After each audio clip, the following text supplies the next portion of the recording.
to the point now that they're making overt references to it on the broadcast. So there's plenty of other guys that have to get faster. Tom definitely is more deliberate in his conversations, always has been since he's been on tour. I just think about Joe Scavern, when those two started working together, how their conversations always seem to just keep on going and going. The Smiley Show, only on SportsGrid. At some point, these ADs are going to learn we don't need to hire ex-NBA guys. I need guys with college experience who's gone out and recruited, who know how to develop talent. NBA guys with no college experience don't work in college basketball. I understand they run NBA-style offenses, but it doesn't mean they can run college programs. Betting above the rim, only on SportsGrid. In a short format tournament like this, like the Olympics, now this is even smaller, only 4 teams, who's got the best goaltending? Over, you're talking 3 round robin games and then a knockout with 4 teams. So you're playing 5 games. I'm not sold yet, Mike, on the USA stuff, on the merch, but I think I'm sold on the USA at least being in the final. Only on SportsGrid. 20-34. They are 14 games below 500. Any given night, you have no idea who is going to play for Philadelphia. Embiid has missed so many more games than he has actually played this year. I will not bet on the Ravens to win the Super Bowl. I will not bet on the Ravens to win the Super Bowl. I will not bet on the Ravens because for the last 4 years now, I do it every year, and I want to hit myself in the head with a bat. The Early Line, only on SportsGrid.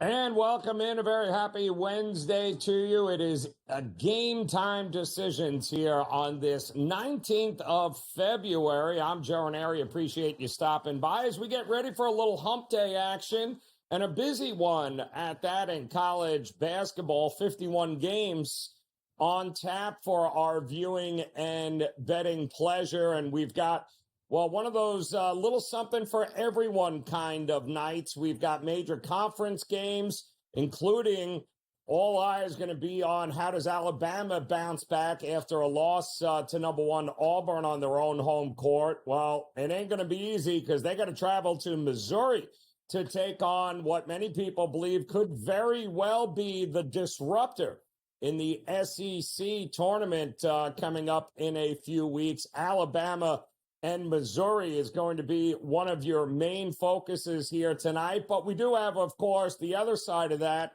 with how about them number 1 Auburn Tigers here. They're going to be in action a little bit later tonight against John Calipari and his Arkansas Razorbacks. Can Auburn not have a letdown here after a great road win against the Crimson Tide? You also have the Big Ten in action here tonight as Oregon will be traveling to take on the falling knife known as the Iowa Hawkeyes. Can Oregon, off a great home win against Rutgers over the weekend on Sunday, can they continue their winning ways? Can they take it on the road? Can they go to Iowa and handle business there tonight?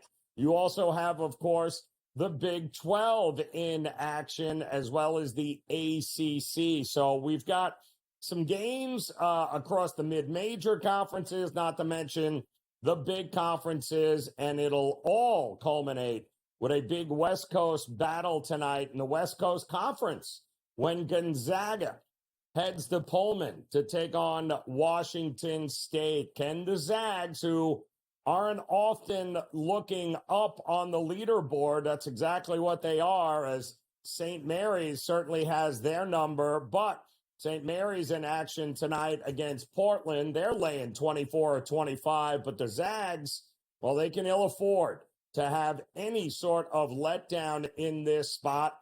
We've seen nothing but Washington State money come into this particular point. Gonzaga opened up as a 13-point favorite, as a road favorite, no less. But they are heading to Washington State after all. And in Pullman, it seems to be the only place Washington State can actually win some games. So the money continuing to roll in on Washington State. I'm now seeing 11s, in fact, and 11.5s in the marketplace. So market seems to think, yeah, the Zags may win, but that doesn't necessarily mean they are going to cover. We do have a bunch of games getting ready to tip off here in the early window, including Massachusetts and VCU underway, as is Wofford and VMI. The Big Ten battle that is early, coming up here in just about 20 minutes, is going to be a tale of two teams heading in different directions.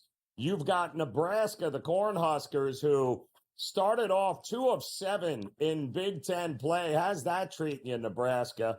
Well, they're on the road taking on Penn State, who is just absolutely falling apart here down the stretch. 0-5 straight up and against the number down the stretch here in the end of January and February. Meanwhile, you have Nebraska trending in the right direction as they have won after starting 2-7 in conference play. Well, they've won 5 of their last 6. They'll take it to Happy Valley here tonight. And with Penn State's season, and if we're being honest, all but over at this point, and it kind of is all but over, as they are sitting with a 3-12 record in the Big Ten right now. And they have absolutely, they have 1 win over a top 50 opponent, and just 3 top 100 teams have they actually beaten this year. So Penn State kind of have done somewhat well against the bottom feeders, but when it comes to the quality teams, they have yet to actually beat any of them. So Nebraska has seen a lot of money come their way. They opened up as a dog of 1.5, but overnight and all day today, we are seeing this number being driven up to -1.5 for the Nebraska Cornhuskers here. Can Fred Hoiberg and the boys get it done against what we call, you don't want to catch a falling knife? Well, Penn State is a falling knife. I don't know that I'd expect great things from bad teams, especially at home right now with the way they are playing. We also welcome back the NBA tonight. After what was, and we were on air, in fact, in-game live. We had a very special in-game live Sunday night as we covered the NBA All-Star Game. And I had the pleasure of hanging with our good friend Brady Cannon, covering the game for you here on the SportsGrid Network. And I was fascinated to see, listen, I'm all for teams, sports, leagues, trying different things, trying to evolve. And I was very curious to see what this built-in All-Star Game tournament was going to look like. And what I did not expect is that they would mix in a couple of basketball moments with a whole lot of Kevin Hart. I did not expect that. And ultimately, the whole thing fell flat because the championship game between the two teams, the two favorites, was over before it started. And I think at last look, we had a little over 3 hours of a NBA All-Star show on a Sunday night, and we had less than 45 minutes of actual basketball within those 3 hours. And my question was, what are the ratings going to be? Because the ratings will tell us everything. Were the people at home, were you watching it? Were you consuming it? Did you think it was a great alternative than what we had in previous years where nobody understood the rules really, and we were getting teams that played no defense, and we were getting 350, 400 points? Well, the answer is finally in, as we did get those rating numbers earlier today. And the word that is being used is absolutely abysmal, as it was one of the lowest rated All-Star games for the NBA that we have gotten in years. Down, and this is saying something, down what, 18% from just a year ago. And if you can tell me what we got a year ago on a Sunday in the All-Star game in the NBA, I'll buy you lunch, because I'm not sure anybody remembers. So for it to be that unmemorable, and then you have almost a 20% drop in ratings on top of that of what was already bad a year ago, yeah, the NBA better figure it out, because I'll tell you what, the NHL has figured it out, and they figured it out in a big way with the Four Nations face-off, which, of course, the final tomorrow, when Team USA and Team Canada get ready to do battle again. We'll have much more on that, plus plenty of college basketball action still to go. A full slate of NBA tomorrow. We'll get to that Lakers-Hornets game. Come back and join us. We're just getting started. Game Time Decisions continues here on the Grid.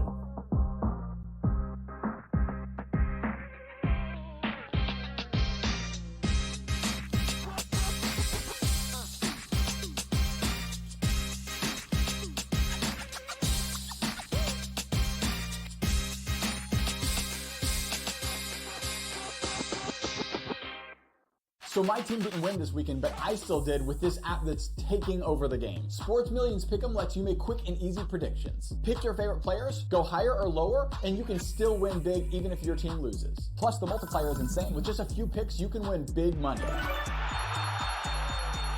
So get on it. They've got a welcome bonus to help you start off your winning streak.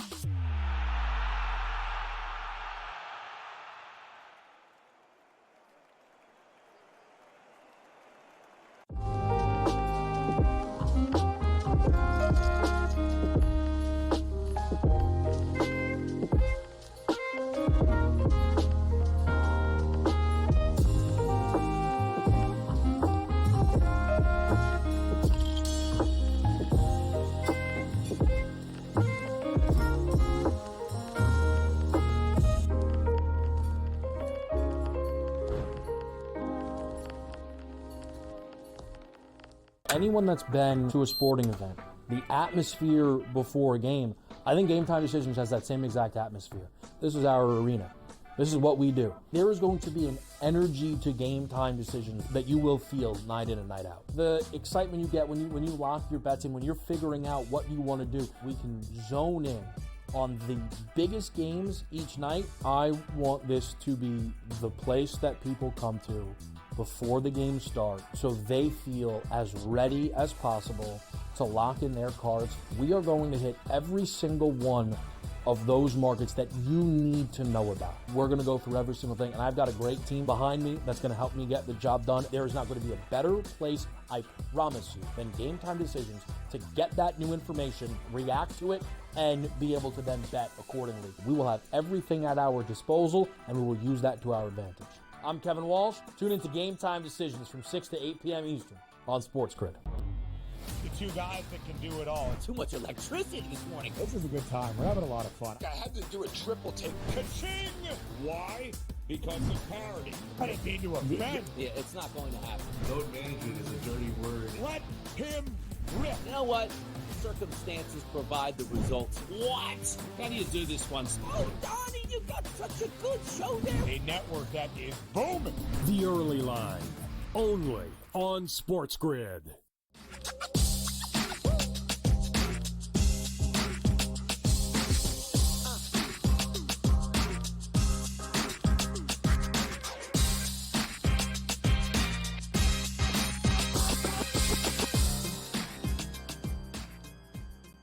All right, welcome back in Game Time Decisions here on the SportsGrid Network. I'm Joe Raineri. Appreciate you hanging with us here as we are off and running a 51-game slate in college hoops tonight underway. A couple of games.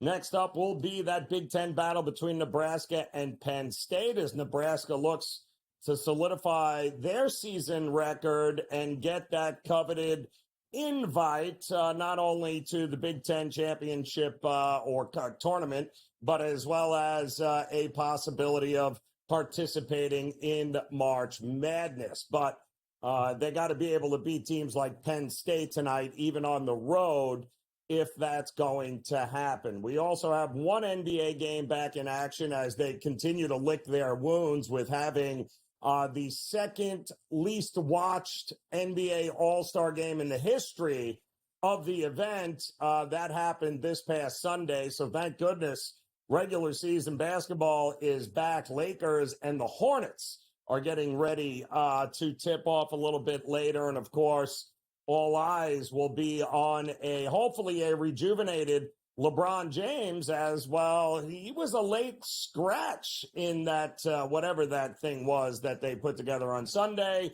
He did not participate. And let's be honest, any all-star game regarding NBA players does not include Luka Doncic is pretty laughable on a whole lot of different levels. However, Luka has had a little extra time now to heal up, and him and LeBron will be taking center stage here tonight and see if they can't get back into their winning ways as they headed into the All-Star break, rolling, to say the least, here across the board, and doing much better than many people thought they were going to do. And now they have a lineup without Anthony Davis, but they do have Luka, and Luka and LeBron are 11.5, 12-point favorites tonight in this game. And if we're being honest, how in the world are the Hornets, who can't score? I don't even know if the Hornets are going to get 90 points in this game. But this does feel like a good opportunity to back Luka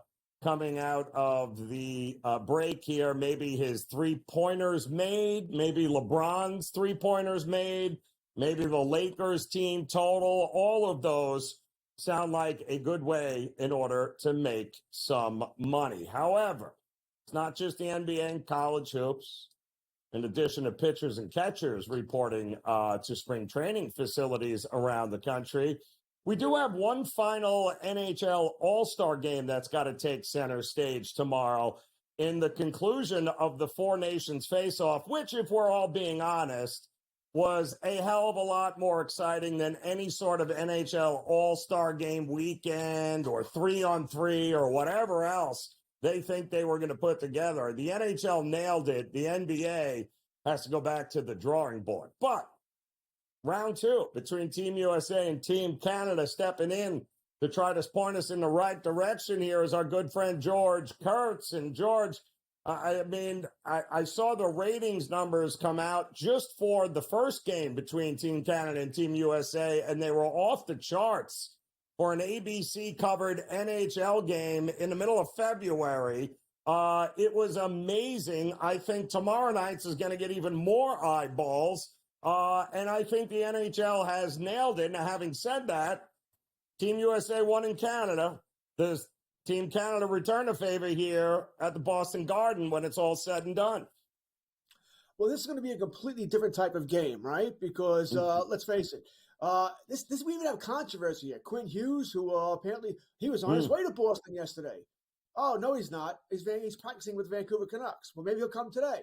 Oh, no, he's not. He hasn't even been medically cleared to play. What the hell's going on here? All right, so he's not going to play tomorrow. You got the Kachucks, right? I guess you would say the heartbeat, the motor of Team USA. Both missed last game. Kachuk got hurt in the game, didn't come back yet for the first period. Brady didn't practice yesterday. Matthew is definitely playing. Brady's playing as well here. But how healthy are they? They're just taking a day off, just making, hey, there's no reason to play in a meaningless game Monday. Let's see what happens. They will not have Charlie McAvoy, probably their best defensive defenseman. All right. And maybe even more important than any of this, Cale Makar, who did not play Saturday night when Team USA beat Team Canada, will play tomorrow. So once again, Team Canada is very good as it is. I've said it before. I think they have a better offense than Team USA. It's top heavy, but it's better. I think they have a better defense than Team USA. Once again, not by a lot, but by enough. It's going to come down to goaltending. If Jordan Binnington is good, doesn't need to be great, Joe. If he's good, Team Canada wins the game. If Binnington's below good, well, then here we go. We know Hellebuyck is a better goaltender than Binnington. They need him to play well. He didn't go on Saturday. He did on Saturday night, right? Gave up one goal. They won 3-1 here. We'll see what happens tomorrow. It should be a lot of fun. And you're right. This theoretically should blow away the ratings of Saturday. I think it will. Both teams obviously now going to have to deal with some absences, some key players not going to be available to them. We know that Austin Matthews and Matt Kachuk both did not play in Monday's game, but they did apparently practice today, right? But Brady was not on the ice, so fingers crossed there. Something tells me that if Matt's playing, Brady's going to do everything in his power to get on the ice, and it does sound like Austin Matthews, Matt Kachuk will be there. I will assume Brady will figure out a way to get on the ice. But even though this really, truly doesn't mean anything in the scope of things, don't tell the players on both of these teams that, because these players don't like one another, George, and that's what it's supposed to be about, isn't it? Yes, it is what it's supposed to be about. This has been a great tournament, much better than an all-star game where they would have played 3-on-3 and nobody would have cared. That would have been a joke, sort of like what the Pro Bowl used to be in the NFL. We all saw what the NBA all-star game was like over the weekend. This has been great. My only complaint, Joe, is next time the Russians have to be involved. The Czechs have to be involved. Yes. Right? You can't call this the best of the best if you don't have the – I don't care what you think about the Russians. That's Vasilevsky, Panarin, Kaprizov, Ovechkin. They have to be involved. This should be great. It's a great tournament. It's been a lot of fun, much better than I had anticipated. I love it. Yeah, well, keep in mind, too, by the way, when you get these two teams against one another in this kind of play tournament, the home team is 0-6. Team USA is the home team. Guys, we'll have more on it as Game Time Decisions continues.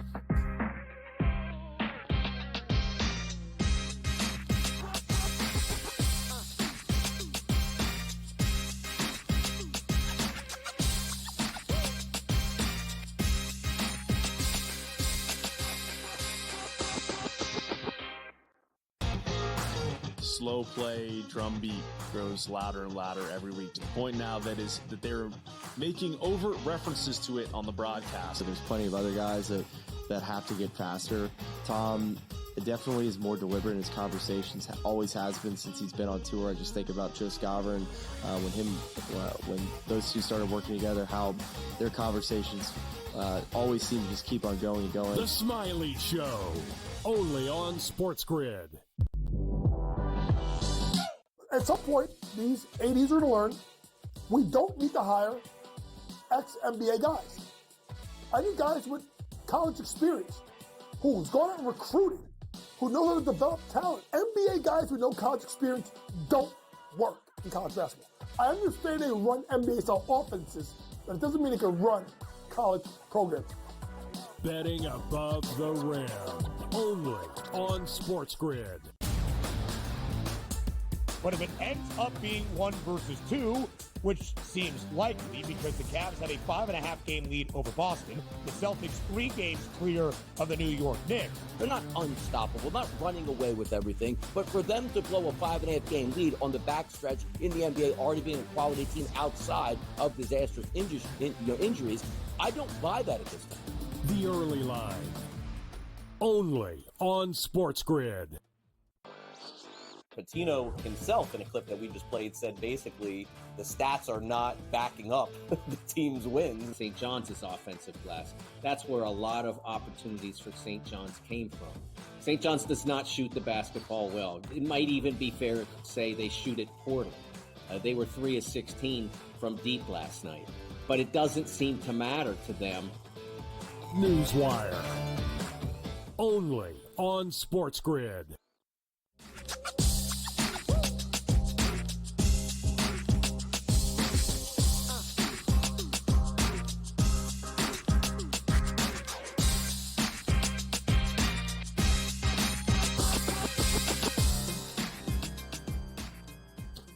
All right, welcome back in Game Time Decisions here on the SportsGrid Network. I'm Joe Raineri, joined again by our good friend George Kurtz as we get ready for the finale tomorrow as the Four Nations face off. A huge success for the NHL during this All-Star break week here. It will culminate with the crowning of a champion here, and it does feel a lot more important than some sort of, weird, nobody wants to be here. No, that was the NBA. I'm sorry. This feels a lot more important, and it feels like it's got some juice to it The question is, George, at nearly a pick'em price, total 5.5, which I think is intriguing.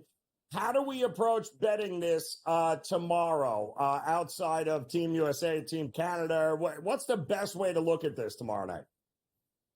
I think it's listen. I took Team Canada earlier in the week because of all the injuries to Team USA. Back when we didn't know about the Kachucks, we didn't know about Austin Matthews, Charlie McAvoy. We didn't know about. It looks like I said, you already said it. I think only McAvoy's not playing. He's definitely not playing. The other three, I think, are going to go, including Brett. So maybe we're not as worried about the injuries here. I'm going to take Team Canada. Remember, Game 1 Saturday night was a 3-1 USA victory, but no Cale Makar. They had those guys. McAvoy did play here. It was a close game. Canada scored the first goal, McDavid, and then that was it. I think McDavid scores again, Joe. McDavid is the best player in the world, right? He wants to win. He wants to win. He's not going to be looking to doodle pass him, get a pretty play. He's going to want to put the puck in the back of the net here. So I'm going to have I had it in Game 1. I'm going to do it for Game 2 as well. McDavid, anytime goal scorer. I'm going to take Team Canada to win. And I'm going to take the under. I don't think it's going to be a high-scoring game. I do not think we're getting 3 fights in the first 9 seconds again, all right? Teams can't take that chance. They don't want these players off the ice, and you don't want to take a chance. They call it instigated penalty either here. It's going to be a close game, all right? I don't think it's going to be a blowout one way or the other. If Team USA wins, it's likely, it could get 4 goals because that means Binnington maybe didn't play well. If Team Canada wins, and I think Team Canada does, I think it has to be a close game. It has to be a 3-2 game. If it's a shootout, that sort of plays in Team USA's favorite because Hellebuyck's the better goaltender and Binnington in a sieve that night. Yeah, I think it's definitely going to be must-watch television for sure. Also, George, I understand that there's baseball to watch this week too, and I believe it starts. Is it tomorrow that we have an opportunity to dabble in some MLB here? Are you excited for this or what? It's like preseason football. Definitely excited for it. Ask me, 10 days from now, I'm like, this has to end. When's the regular season start? It's just the way it is. All right, but yeah, we want to see baseball. Tomorrow, the Dodgers and Cubs play. I think it's at 1 o'clock, might be 1 o'clock Eastern, somewhere around there, or maybe 1 o'clock their time. But yes, I'll be watching. I'm going to listen. When I say I'm going to bet the game, I am. All right, I'm a little jonesing. I'm only a baseball, football, hockey guy. I haven't had anything for a couple of days. It'll be a small bet, just something to watch the game here. I assume the game will be on MLB Network or something like that. I'll take the Dodgers. There's no rhyme or reason for it. All right, I can't give you any analytics. All right, there's nothing there other than it's the Dodgers, World Series champs, blah blah blah. They open up against the Cubs not only for spring training but also for the regular season, March 18th in Tokyo. So what's that going to be? Eminaja versus Yamamoto. So we'll see who's going to be pitched tomorrow. Not that it matters. Where are they going to go? 1 inning, maybe 2 tomorrow. Right? There's no really way to judge this. Yankees open up on Friday. And listen, I'll be betting the Yankees Friday as well. They're open Friday afternoon, and I do know I'll be watching that game. Yes. Yeah, well, I know exactly who's going to be watching that game. I saw, of course, the Dodgers win total this year, 103.5, George. Sound about right to you here? And I guess the big question is, if not the Dodgers, then who in that West division, right? I mean, the pitching is very interesting now that they've made more additions here. So what? I mean, who is it? If it's not the Dodgers winning 105 games, then what are we going to get? It can't get much worse for them than it was a year ago when it came to injuries and those types of things, and it didn't seem to matter. I don't know if it matters this year either. All right, if they get all those injuries. I mean, you got Yamamoto, Ohtani, Snell, Glasnow, Sasaki, Gonsolin, May, Kershaw's back, right? Miller, too. Haven't given up on him. So, yeah, they should win the division here. But if you tell me who's the second best team, I like Arizona. Yeah. I like what they've done. Yeah, they may have lost Walker, all right, but you added Corbin Burns here. I think they're still going to hit just fine. Not really worried about it. You add Josh Naylor to replace Walker. That's a pretty good replacement. Ketel Marte was an MVP last year. Suarez played maybe a little bit out of his head there. Corbin Carroll should have a better year, at least a better start here. I like the Arizona Diamondbacks. I don't think they're better than the Dodgers, but they'll make the playoffs. Yeah, listen, I mean, 104 wins is a lot. Are they capable? Yes. But to your point, George, they were more than capable of winning that last year, and they only got to 98. So a lot will have to go right to get there. It starts tomorrow, though. George, we appreciate it. Game Time Decisions continues here on the Grid.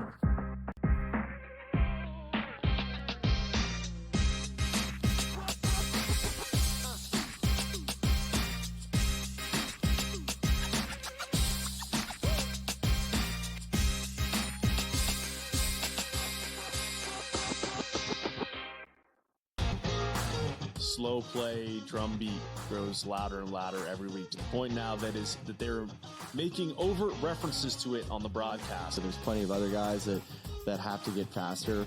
Tom definitely is more deliberate in his conversations, always has been since he's been on tour. I just think about Joe Raineri when those two started working together, how their conversations always seem to just keep on going and going. The Smiley Show, only on SportsGrid. At some point, these 80s are going to learn we don't need to hire ex-NBA guys. I need guys with college experience who's gone out and recruited, who know how to develop talent. NBA guys with no college experience don't work in college basketball. I understand they run NBA-style offenses, but it doesn't mean they can run college programs. Betting above the rim, only on SportsGrid. But if it ends up being 1 versus 2, which seems likely because the Cavs had a 5.5 game lead over Boston, the Celtics 3 games clear of the New York Knicks. They're not unstoppable, not running away with everything, but for them to blow a 5.5 game lead on the backstretch in the NBA, already being a quality team outside of disastrous injuries, I don't buy that at this time. The early line, only on SportsGrid. Patino himself, in a clip that we just played, said basically the stats are not backing up the team's wins. St. John's offensive glass. That's where a lot of opportunities for St. John's came from. St. John's does not shoot the basketball well. It might even be fair to say they shoot it poorly. They were 3 of 16 from deep last night, but it doesn't seem to matter to them. Newswire, only on SportsGrid.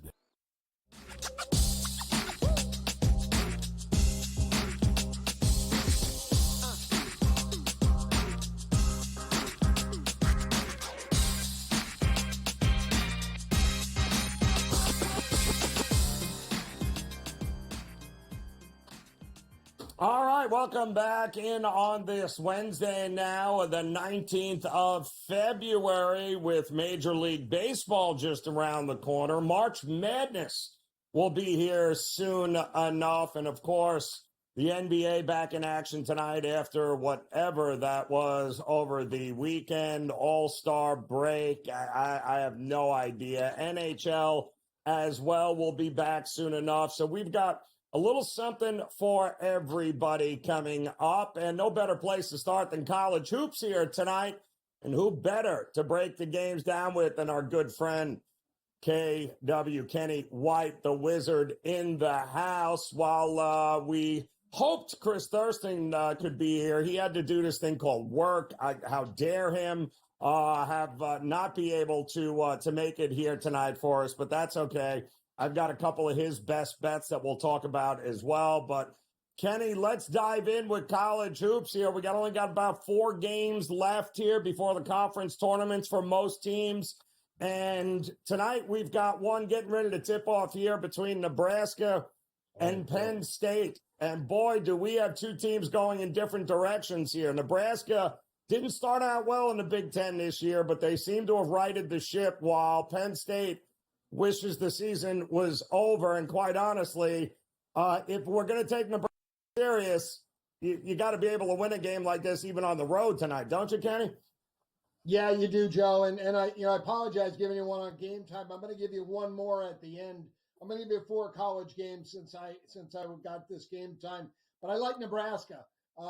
Penn State right now, they're in the bottom 3 of the conference, which the bottom 3 is out and the year's over with. They've got a little time to get out, and this is a big game for Penn State, but it is for Nebraska as well.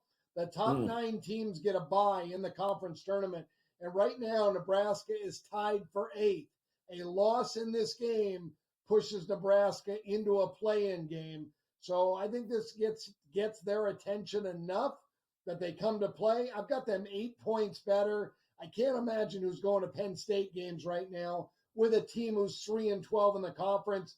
Very little home court. I think Nebraska's the far better team. And you mentioned it, going in opposite directions. Cornhuskers 5-1 in their last 6 games. They're playing good basketball. I think they got to get this one tonight. They play Michigan next. They know Michigan's really good. They got to get the one they can win first before they play Michigan. I think they handle Penn State easily. Yeah, poor Penn State. Just if they can't get to the free throw line, they can't score, and I just don't see them getting to the free throw line enough to be able to handle Nebraska. I'm with you on that one here, Kenny. Another game coming up, interesting too. Two blue bloods of sorts. Providence getting ready to take on Georgetown. And if I'm not mistaken, I believe the Georgetown big man there, the freshman Sorber, who had left Saturday's game with an injury and dealing with some sort of turf toe. I don't know if he is going here tonight, but judging from some of the line movement here, I don't think he is. Either way, is it Providence or pass or Georgetown or pass? How do you approach this game? Well, Sorber's a freshman, and I only have him worth 1 point to the betting line. So they're going to lack a little less depth than they normally would. They play 2 6'11" kids side by side. So they're going to go more with a traditional power forward if Sorber is out. Now, Providence had 2 starters miss their last game. That they are both questionable. They may not play as well. And if they don't play, it's a much bigger deal to Providence than it is Georgetown. However, Joe, this is the reasoning for my play. Ed Cooley, one of the better college basketball coaches, he's one of my favorites, has yet to beat his old team since leaving Providence and going to Georgetown. I think the kids rally around that, but they're also going to rally around the fact that Ed Cooley's mom just passed away.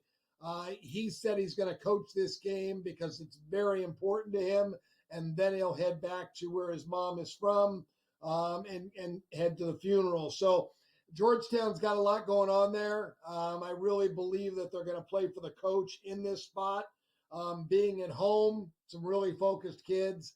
I really like Georgetown and things that are going on there. So, give me the Hoyas minus the points. I think they win for their coach tonight. All right, thinking they're getting it done there for the coach, and boy, it would be that would be great to see that come to fruition. +1 now. I'm starting to see as the money is coming in on Providence as Georgetown opened up as a 3-point favorite. All right, so let's go a little further down the card here.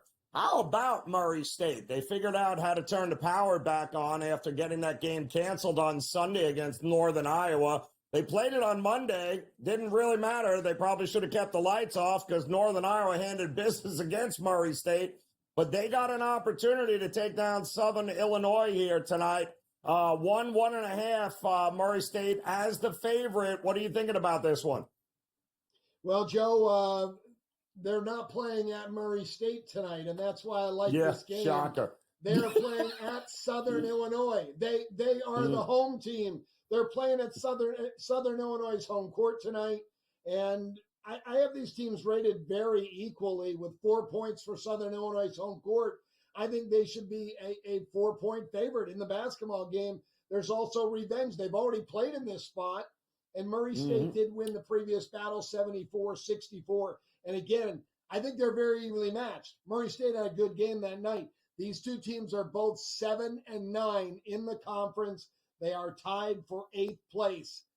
This game is not being played at Murray State. It's at Southern Illinois. They should be the favorite in that game. I should have looked up to see what Southern Illinois was favorite in the first battle because they probably were. But I'm on the Salukis here plus that 1.5. Yeah, so they did not figure out the power issues on campus there at Murray State, apparently, as that game has once again gotten shifted for them. All right, CT dropped a couple of bets in here. Let me get your thoughts on them, Kenny. The first one that he liked, listen, it makes sense. Auburn coming off of that unbelievable win on the road against Alabama. Now they're home taking on a desperate Arkansas team, and that is a boatload of points. What is it, 16 last I checked, 16.5 points. You know the public's going to love themselves some Auburn. CT's leaning towards taking them points here with Arkansas. What did you think about this game? Yeah, Joe, I think it's a situational spot that we could find Auburn coming out flat. I played Arkansas in the first half plus 10. And I still think there's 9.5s out in the market, but I'd rather go with the Razorbacks in the first 20 minutes of the game, and I think they hang close at halftime. You know who's going to make the better adjustments? I think it'll be Bruce Pearl. Yeah, that's I'm with you there. And then, of course, the other big game is that Alabama squad that really, the more and more I watch them, the more and more it's just like they got one way to beat you, Kenny. And if the shots aren't falling, guess what? They're not beating you. They're not winning. And now they got to go to a very tough place to play in Missouri against a team that I don't want. Did we undervalue them? Is Missouri playing above their head? Either way, kind of hard not to look at the home team in this one. Yeah, you know, anytime you come off a big game like that in a rivalry, the Iron Bowl basketball game is always big. And when you lose that game, sometimes it's just as big that you won it in emotions for the kids. But it can go either way sometimes. You can be super pissed and come out and play a much better game and more focused. But I'm leaning to where CT is thinking that Alabama could be a little flat to start this game. I agree. Yeah, not a bad look there early and often in that game. All right, we're going to have another game we're going to break down with Kenny White. We're going to talk a big slate in college, women's college games here tonight. Nobody does it better than Kenny on the hardwood for the ladies. And then, of course, we'll get his thoughts because, you know, college baseball is underway. A lot of rainouts here today. But if you ever had any interest in college baseball, we're going to talk about it. Kenny White returns after this.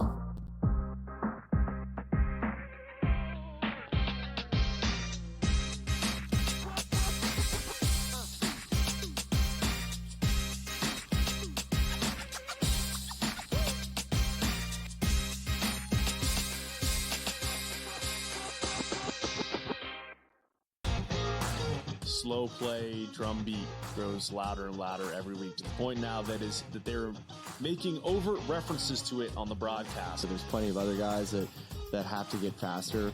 Tom definitely is more deliberate in his conversations, always has been since he's been on tour. I just think about Joe Raineri when those two started working together, how their conversations always seem to just keep on going and going. The Smiley Show, only on SportsGrid.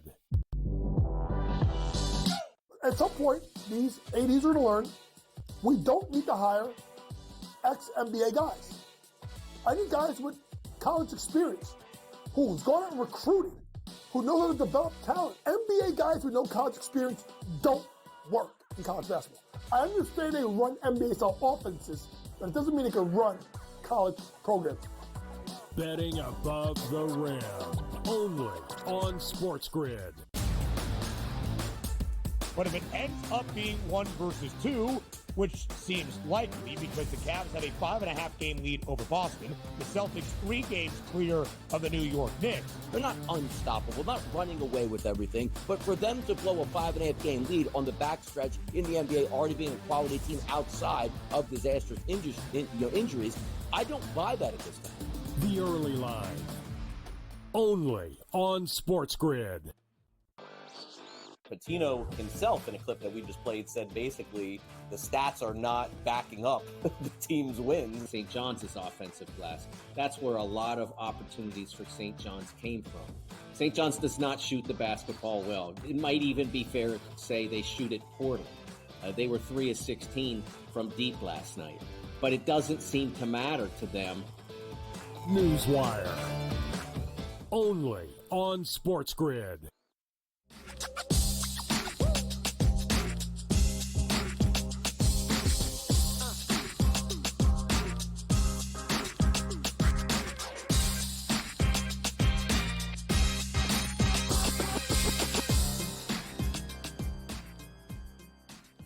All right, welcome back in Game Time Decisions here on the SportsGrid Network. Plenty of action on the hardwood here tonight, both men's and ladies. College hoops action tonight. We'll head back to the men's side, and we welcome back our good friend Kenny White here. And Kenny, a late night game which seems to be getting a whole lot of interest, and Gonzaga on the road heading to Pullman to take on Washington State, who, let's be honest, if we're ever going to bet Washington State, it's probably going to be when they're home. Not very good on the road. Gonzaga has good old St. Mary's, their kryptonite, on deck here. I saw this as high as 13 and a half. I'm now seeing 11 and a half, Kenny. So the market is not convinced that the Zags aren't looking ahead to that game against St. Mary's. What are you thinking? Yeah, I believe that people are looking at Washington State 9-3 at home this year. Against the spread. I got to preface that because it's been a losing year for them. But I'm playing the game. I'm playing the Zags, Joe, for one reason. I know they play St. Mary's next. The Zag fans travel extremely well. They bring 10 to 12,000 people to Vegas for the conference tournament. These two schools are 79 miles apart. There will be more Gonzaga fans in the crowd than Washington State basketball fans. There is no doubt about it. This will be a Gonzaga home game, and I have them 24 points better on a neutral.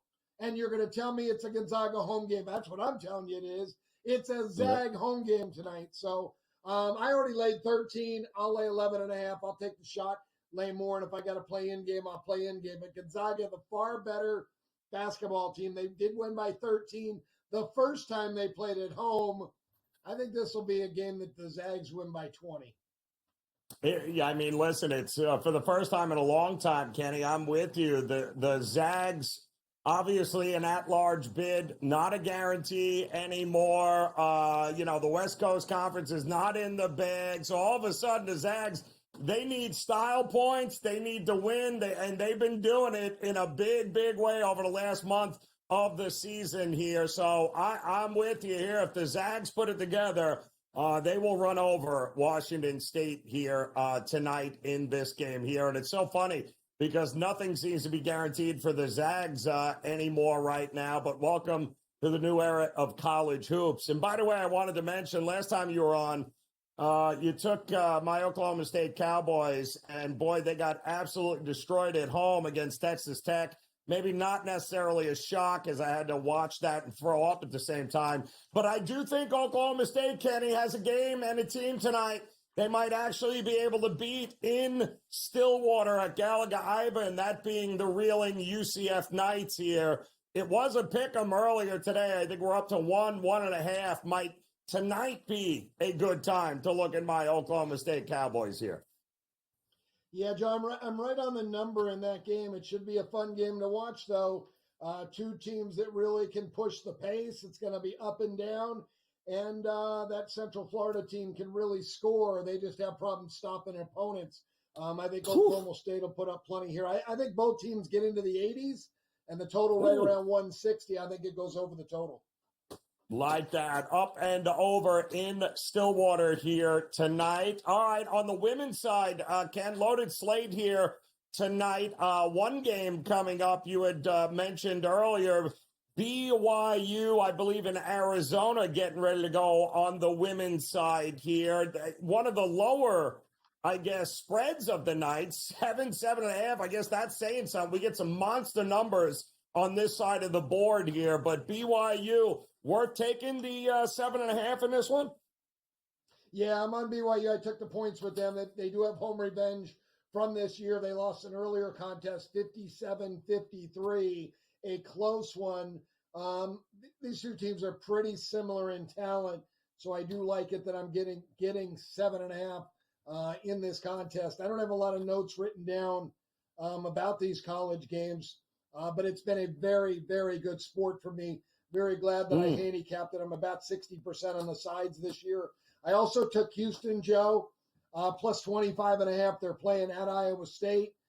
Their record's not good, but they've been very competitive in the conference. And then one last one for you. I took Oregon plus 3.5 playing at Nebraska tonight. Another game that I feel I have a better team in Oregon. I made the game pick. I love that you also brought up earlier, Kenny, that you handicap college baseball, which I know is actually starting to get a little bit more popular in the betting markets here. But much like college and the women's side, what are you finding when it comes to the numbers when betting college baseball, a little more variance, right? A little different, but are there some really off numbers? And can that market can you take advantage of that market, you think? Yeah, I think it's a very good market, Joe, and I'm ecstatic. This year is the first year that they put up college baseball on the betting screens. So more people are now actually taking bets on college baseball. Our group, we were very, very surprised after betting on Friday. There were still, once we got our supply, what we needed for our group, there were still numbers out there that we could have hit. We decided to hold off and just wait, but it was nice. The market is right now the biggest it's ever been in college baseball. Right. Now, so that could either be a great thing or a terrible thing, depending on how the public gets involved in this. But obviously, Tennessee is your favorite once again, but it seems like it's the same old, right? It's going to be Tennessee. It's going to be LSU. It's going to be Florida, right? Are there any dark horses this year, Kenny, that might run the table here? That's a good question, Joe. There are some dark horses, yeah. Duke is a team who's got a really good pitching staff and a lot of good players back out of the ACC. I think they're going to be very good, but Texas A&M is absolutely loaded. I think they're the best team in the country. They were in the College World Series last year. Their coach, Jim Schlossnagle, left them for the Longhorns, their biggest rival, and no one left. A&M, they all stood still there as an Aggie, and they're all returning. I think they get back to the College World Series. Once again, there's a pretty decent price on them. Mississippi State's another sneaky one, about 40 to 50 to 1. I think they got a good chance to get to the College World Series. Oklahoma State is loaded. Don't do it, Kenny. Don't you ruin my dreams. Game Time Decisions continues on the grid.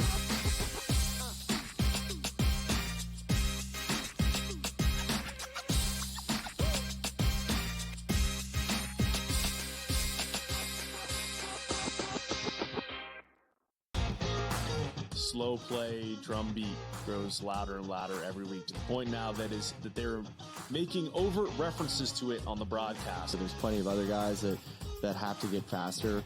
Tom definitely is more deliberate in his conversations, always has been since he's been on tour. I just think about Joe Raineri when those two started working together, how their conversations always seem to just keep on going and going. The Smiley Show, only on SportsGrid. At some point, these 80s are going to learn we don't need to hire ex-NBA guys. I need guys with college experience who's gone out and recruited, who know how to develop talent. NBA guys with no college experience don't work in college basketball. I understand they run NBA-style offenses, but it doesn't mean they can run college programs. Betting above the rim, only on SportsGrid.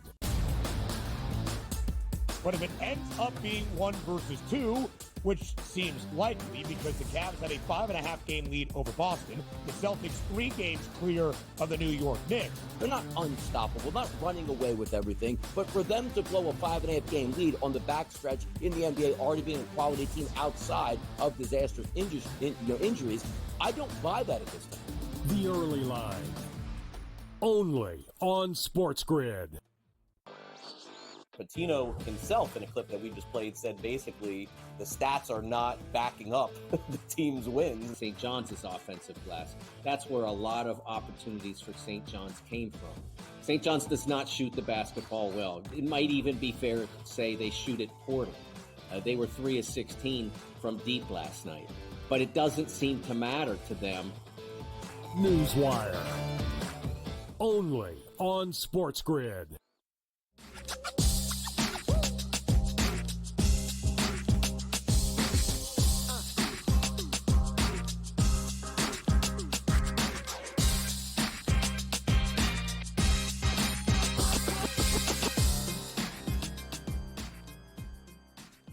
All right, welcome back in Game Time Decisions here on the SportsGrid Network. I'm Joe Raineri as we look to round out this hour together, and now would be a good time with the NBA back to check in, of course, with our good friends Joe Madden and Tom Vecchio for a little Sports Millions Pick'em. What do you got going on, guys?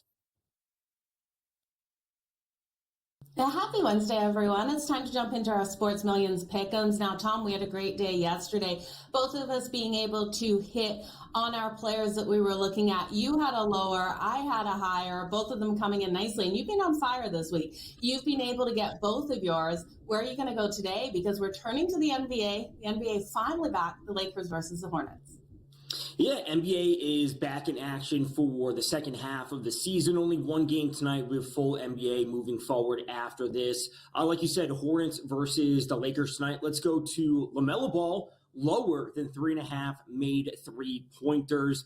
First game back, I expect these teams not only today but tomorrow to come out a little bit slow in terms of their offense. The Lakers, for as up and down as they are on defense, they're actually pretty solid against 3-pointers. They're only allowing 13.3 made 3-pointers from their opponents per game. That's the 11th best in the league. LaMelo, he's having his worst year from 3-point range. He's shooting just over 33%. So again, the points could come there from him. I just don't expect them to be a ton from downtown. And again, first game after the All-Star break, a few teams coming out a little bit slow. Wouldn't be too surprised overall. What do you got? Yeah, I like where you're going there. I definitely think against his defense, he will struggle to get those threes up on the board. Now, when I look at this matchup, I look at that slower pace the Hornets can play at, and I do think we are going to see a lower scoring one, like you said, but I am looking at Austin Reeves here. Now, Austin Reeves, he has a player point total of 21.5, and I got to take it to the higher, even though when he faces the Hornets, he normally averages under this, hitting at 17. They did face up back in January, and the Lakers were able to get that win. In that game, Anthony Davis was still with the LA Lakers, and we saw him absolutely go off. He had 42 points and 23 rebounds and 2 assists out there, leaving Austin Reeves with limited time on the court, only able to put up 17 points. So when we look at him here, Luka, I think he's going to be on limited minutes again. LeBron James is questionable in this matchup, and it's going to have to be Austin Reeves that has to step up. He's stronger getting his threes on the board at home, and I do think he went 2 of 8 in Charlotte. I think in this one, he will hit them nicer at home. I'm going to take a chance on Austin Reeves higher than 21.5 points. He has to come out of the All-Star break on fire here. The Lakers have to make a push. He is their best chance tonight in this matchup, Tom. Yeah, with Anthony Davis now gone, there's a lot of opportunity on the Lakers offense. Luka getting fully involved. We will certainly see that develop not only tonight, but obviously as the weeks go on. NBA rolling through the rest of the week. Yeah, it's going to be a great week here. So make sure you guys come back and join us for more Sports Million Pick'ems tomorrow. All right, we appreciate it, Joe. Thanks so much. But don't forget, plenty of action still available with the Sports Millions Blitz'em. Enjoy Sports Millions pick'ems, but hate making the picks yourself? Well, Sports Millions has you covered. Head on over and play Sports Millions Blitz'em right now and let the computer do the work. Go to sportsmillions.com/blitz'em to be able to win big prizes without having to make a single pick yourself. That's sportsmillions.com/blitz'em. All right, appreciate it as we get ready to wrap up this first hour together. Much to get to. Still to come, including a loaded slate in college hoops here tonight. Some top 25 teams in action, including the number 1 team in the country, the Auburn Tigers. But we've got Kentucky getting ready to do battle against Vandy, who already beat them earlier this year on their own home court. But Kentucky gets them at Rupp Arena. Can Kentucky laying 5, down a couple of starters? Can they avenge that earlier loss last month to Vandy? Starting to see some Vanderbilt money coming in. Also starting to see plenty of over money coming in the marketplace as well. So we've got some great games, some great action here tonight, plus one NBA game on the card getting ready with LeBron and Luka. Boy, that gets a little weird, doesn't it, saying that? LeBron and Luka. And the Lakers, that's a lot of L's getting ready to take the court here tonight against the Charlotte Hornets. We'll talk about that game. Plus, PGA Tour still in full effect here this week at the Mexico Open. We got so much to break down for you, and a couple of games getting ready to start the second half already. So there is absolutely no reason for you to go anywhere except right here. Come back and join us. GameTime Decisions on the Grid.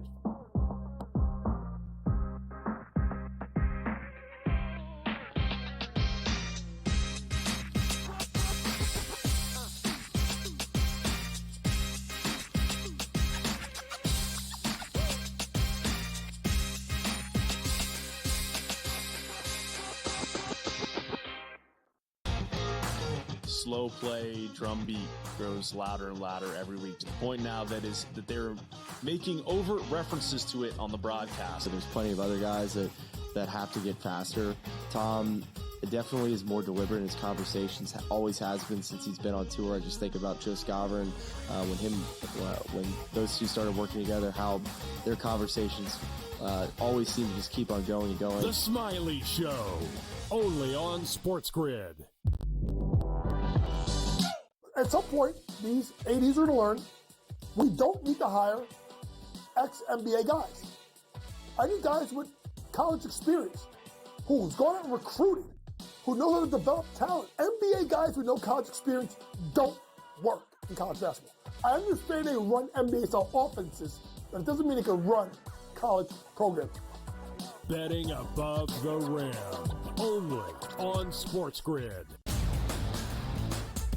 But if it ends up being 1 versus 2, which seems likely because the Cavs had a 5.5 game lead over Boston, the Celtics 3 games clear of the New York Knicks. They're not unstoppable, not running away with everything, but for them to blow a 5.5 game lead on the backstretch in the NBA, already being a quality team outside of disastrous injuries, I don't buy that at this time. The early line, only on SportsGrid. Patino himself, in a clip that we just played, said basically the stats are not backing up the team's wins. St. John's offensive glass. That's where a lot of opportunities for St. John's came from. St. John's does not shoot the basketball well. It might even be fair to say they shoot it poorly. They were 3 of 16 from deep last night. But it doesn't seem to matter to them. Newswire, only on SportsGrid.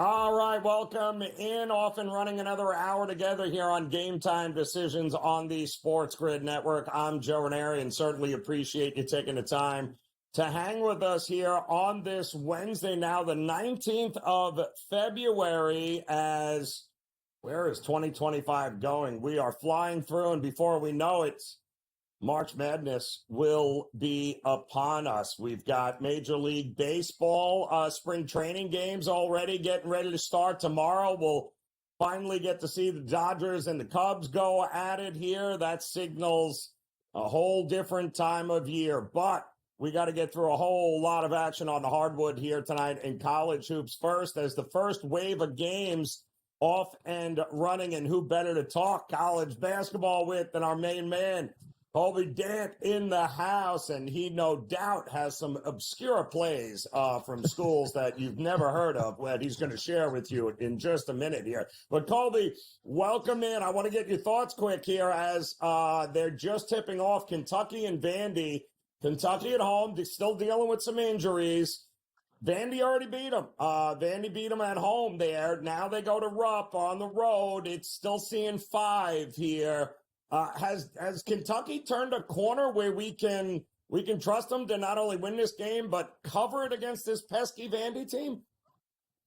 I actually took the Doors. Now at this number, I got the Doors at 6. I don't want to say like what is 1.5 point difference, but it might matter in this game because Vanderbilt's played really well. They probably should have beat Tennessee the other day at Tennessee. They were up majority of that game, but Kentucky has at Bama on deck. I thought it was a little bit of a look ahead. I know Vanderbilt stormed the court against them, 2 weeks ago in Nashville, but I just thought Vanderbilt, Mark Byington's team is kind of desperate. If you look at their remaining schedule, I think they can get to the NCAA tournament, but they need a marquee win. Just one more. Could this be it? They let Tennessee off after being up a lot of that game. I took the points. Now, Kentucky, it's Rupp Arena. There's always potential for a dominating performance by Kentucky. Doesn't matter the coach at Rupp Arena. But I took the points thinking that maybe they're looking ahead to Alabama. So, yeah, there I am with that.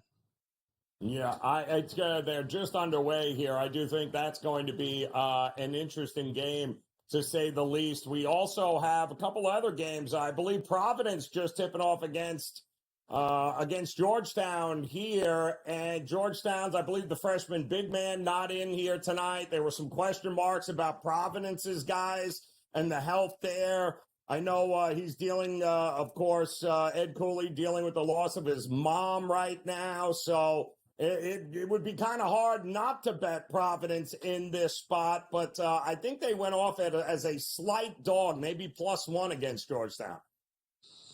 Yeah, and I can't emphasize enough, if you like a bet for college hoops, you probably won it the night before, unless you're looking at a game where the numbers can really climb, because this was a 4-point spread, 3.5-point spread last night. I had been notified by some friends on that are close to the Georgetown program that obviously you had the Ed Cooley situation with his mother, which is unfortunate. Want to send our love and condolences there, but they're without Sorber, who's like a stud. If you haven't caught them, also they're without Sunda, and they're without Caleb Williams. 7 scholarship players for Georgetown. Also, I do think they've lost a little bit of that energy that Ed Cooley was building, because that I'm not expecting the game. I see it on actually right now, but I don't think it's going to be a big environment for Georgetown. So I actually took the points with Providence. But yeah, I mean, Providence, that news I did not know on Providence getting a little bit of the flu or something they were saying there. So it should be a fun one there. And obviously the animosity between Providence fans and Ed Cooley. I wonder if I don't think they're going to make the trip to DC. Providence pretty bad this year, but I think the Friars are a decent squad. I think they're a little bit better than their record. Give me the points. Yeah, like that look a lot here. And we are all waiting for the big games coming up a little bit later tonight. And boy, Alabama just, the more and more I watch this team, Colby, the more and more I'm thinking they basically have one way to beat you. And if the shots aren't falling, they're not winning. And yet you got to go on the road. They could lose that Auburn game twice here tonight. Would not shock me. Mostly because I think Missouri is a legit team, and they're legit at home here. How much do we trust Bama to bounce back? No, I jumped on Mizzou, and a lot of it had to do with what you said. I mean, I even their Final Four run a year ago, credit to them, they made me look like a fool because I don't believe that philosophy really works in March. But that bracket was nice. I'll just say that. But you look at that Auburn game, I was on Bama. I was disappointed. There was no really in-game adjustments to me by Nate Oates, and I worry about it, especially now because they've had kind of a cakewalk schedule for the SEC, not in general, for the SEC. And you look at what Mizzou's been able to do at home. They're 16-1 at home, with that one loss being to A&M on a buzzer beater. And what can they do? They're kind of more like Auburn to me, where they can kind of great defense, kind of draw out the clock a little bit. They're 7th rated offense in the nation, top 100 defense. I think at home can be the remedy. You saw them take down, I know Kansas is a mess right now, but you saw Mizzou take down Kansas in this building. They're taking down a few other good schools in this building. I'm all over the Tigers here. Another thing is Alabama has Kentucky on deck, as I alluded to. So no matter what you say, Missouri could be number 1 in the nation. It's kind of a sleepy spot. I don't know how many times you've seen polls where the fans forget that Missouri is in the SEC, and I think that's just the thing. It's just a sleepy spot. But I'm on Mizzou. I think Mizzou is a really good team. I think they're flying under the radar. I agree with you here. I think, and again, Dennis Gates doing a heck of a job there at Mizzou. Put up or shut up time for Calipari here tonight. Now you've got the spot where Auburn with the big win against Alabama on the road. Now they come home. They're a 16-point favorite. I mean, what could possibly go wrong here, Colby, for Auburn? It feels like way too many points in this spot for this game here, does it not? Yeah, I bet Arkansas. Arkansas has been playing a lot better. I mean, I know you look at the record and you say, well, they're 4-6 in their last 10. They played A&M pretty well at A&M, and then go back to that Kentucky game and the Texas game where they came away with wins, 4-point loss to Alabama. I think it's way too many points. You saw this game a year ago, by the way. You know, yes, Auburn is better than they were last year. Kentucky actually went in there and won it a year ago with Calipari.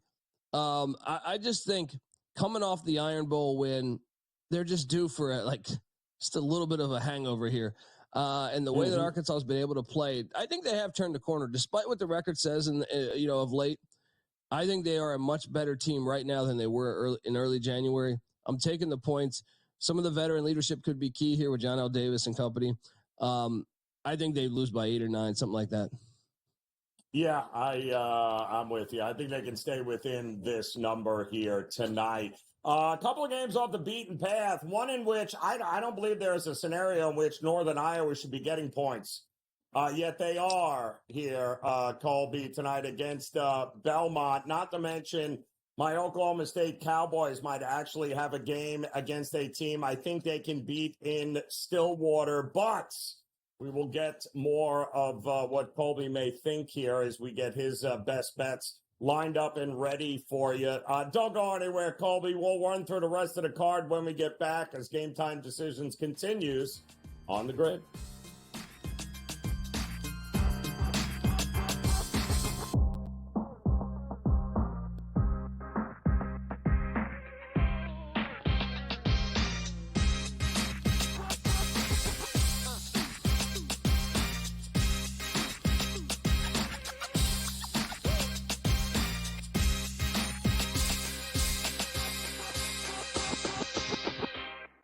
So my team didn't win this weekend, but I still did with this app that's taking over the game. Sports Millions Pick'em lets you make quick and easy predictions. Pick your favorite players, go higher or lower, and you can still win big even if your team loses. Plus, the multiplier is insane. With just a few picks, you can win big money. So get on it. They've got a welcome bonus to help you start off your winning streak.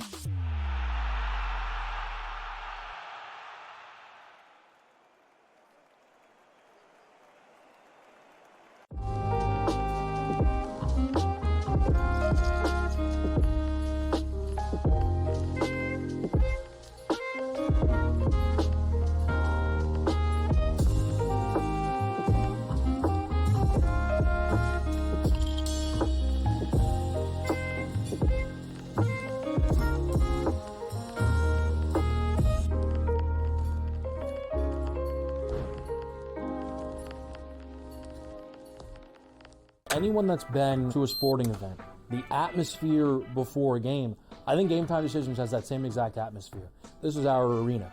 This is what we do. There is going to be an energy to Game Time Decisions that you will feel night in and night out. The excitement you get when you lock your bets in, when you're figuring out what you want to do, we can zone in on the biggest games each night. I want this to be the place that people come to before the games start so they feel as ready as possible to lock in their cards. We are going to hit every single one of those markets that you need to know about. We're going to go through every single thing, and I've got a great team behind me that's going to help me get the job done. There is not going to be a better place, I promise you, than Game Time Decisions to get that new information, react to it, and be able to then bet accordingly. We will have everything at our disposal, and we will use that to our advantage. I'm Kevin Walsh. Tune into Game Time Decisions from 6 to 8 p.m. Eastern on SportsGrid. The two guys that can do it all. Too much electricity this morning. This is a good time. We're having a lot of fun. I had to do a triple take. Ka-ching! Why? Because of parity. I didn't mean to offend. Yeah, it's not going to happen. Load management is a dirty word. Let him rip. You know what? Circumstances provide the results. What? How do you do this once? Oh, Donnie, you got such a good show there. A network that is booming. The Early Line, only on SportsGrid.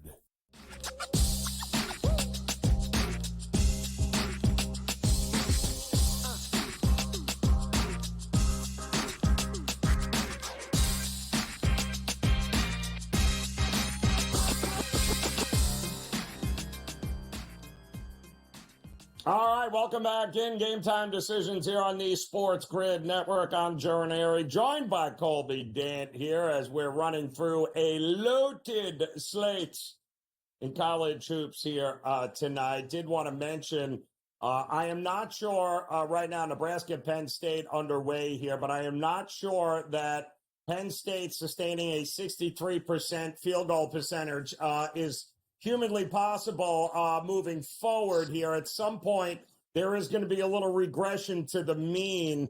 And I do think didn't we just watch Nebraska start slow in that last game and make that wild comeback? Right?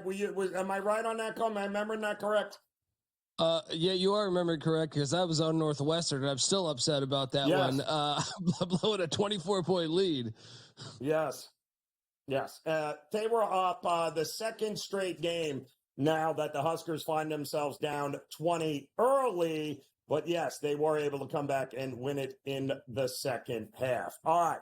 We've got a couple other games we want to run through here quick. Let's talk about the Oklahoma State Cowboys taking on UCF. It's in Stillwater, and let's face it, I mean, the Steve Lutz era, it's going to take them a couple of recruiting classes. But the one thing we know is that they're going to attack the rim. They're going to go up-tempo. They're going to be able to score. I like their ability to be able to score at home more than I think I like UCF tonight, who, let's face it, is a falling knife at this point. Nobody wants to catch them. Yeah, I mean, and UCF still getting themselves accustomed to life in the Big 12. They're terrible in the Big 12, really on the road, 2-5 on the road. Oklahoma State 9-3 at home. That's the one thing he's been able to do, and they're coming off of a bad home loss to Texas Tech in somewhat of a rivalry game there. I think they right the ship here with Bryce Thompson and company. I like laying that 1.5. That number's a little off to me. I think it should be more like 4 or 5. Cowboys at home to get to 500. Let's go, Joe. Yeah. I agree. Let's go Cowboys here. And how about the U? You're not actually taking your hard-earned money and backing the U against Florida State. Are you doing it? Because now you're going to force me to do it. Well, look, let me tell you, everyone, I get it. In the middle of the year, and they spent a lot of money on their roster. Larinaga quits. He's like, I can't coach these guys.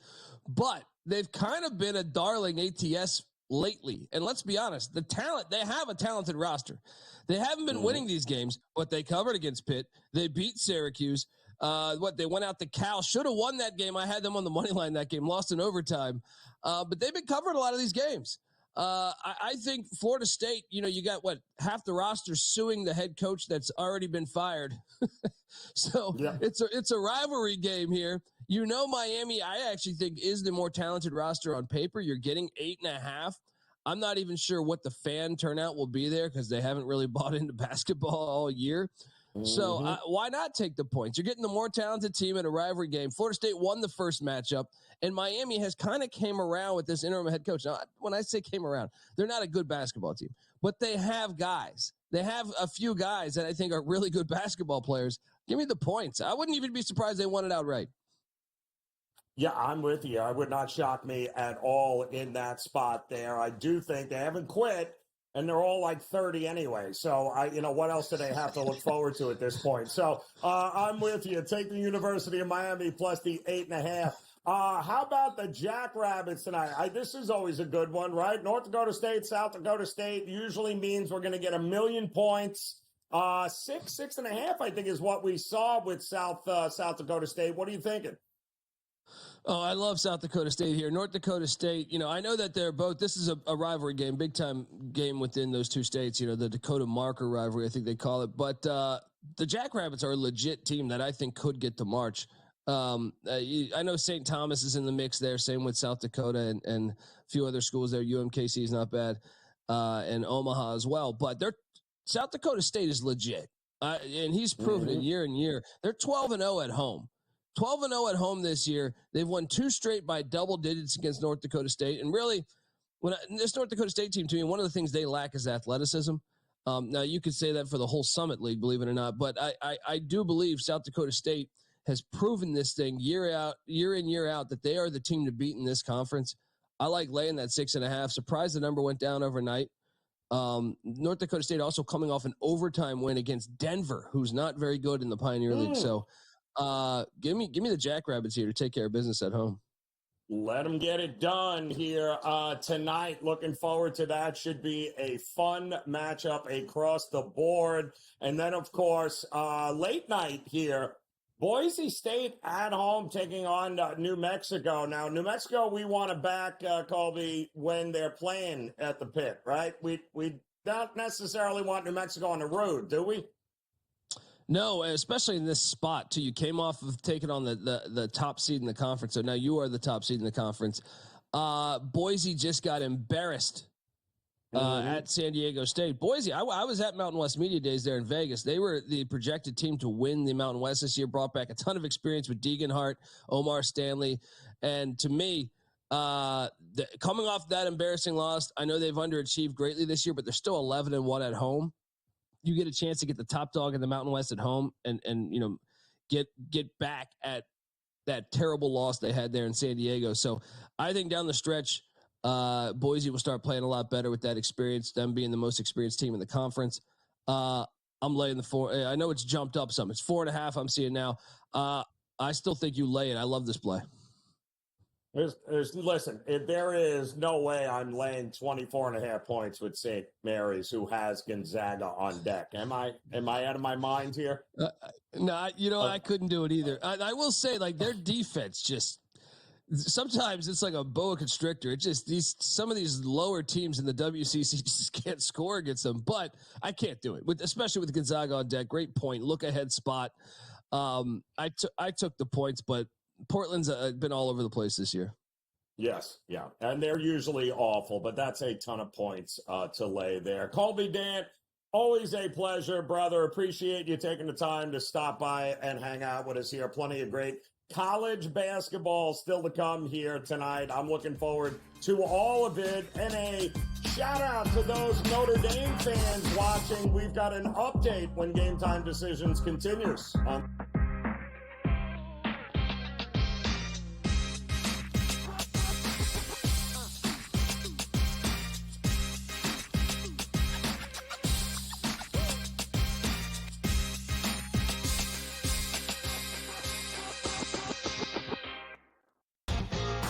Slow play, drum beat grows louder and louder every week, to the point now that they're making overt references to it on the broadcast. So there's plenty of other guys that have to get faster. Tom definitely is more deliberate in his conversations, always has been since he's been on tour. I just think about Joe Raineri when those two started working together, how their conversations always seem to just keep on going and going. The Smiley Show, only on SportsGrid. At some point, these ADs are going to learn we don't need to hire ex-NBA guys. I need guys with college experience who's gone out and recruited, who know how to develop talent. NBA guys with no college experience don't work in college basketball. I understand they run NBA-style offenses, but it doesn't mean they can run college programs. Betting above the rim, only on SportsGrid. But if it ends up being 1 versus 2, which seems likely because the Cavs have a 5.5 game lead over Boston, the Celtics 3 games clear of the New York Knicks. They're not unstoppable, not running away with everything, but for them to blow a 5.5 game lead on the backstretch in the NBA, already being a quality team outside of disastrous injuries, I don't buy that at this time. The early line, only on SportsGrid. Patino himself, in a clip that we just played, said basically the stats are not backing up the team's wins. St. John's offensive glass. That's where a lot of opportunities for St. John's came from. St. John's does not shoot the basketball well. It might even be fair to say they shoot it poorly. They were 3 of 16 from deep last night, but it doesn't seem to matter to them. Newswire, only on SportsGrid.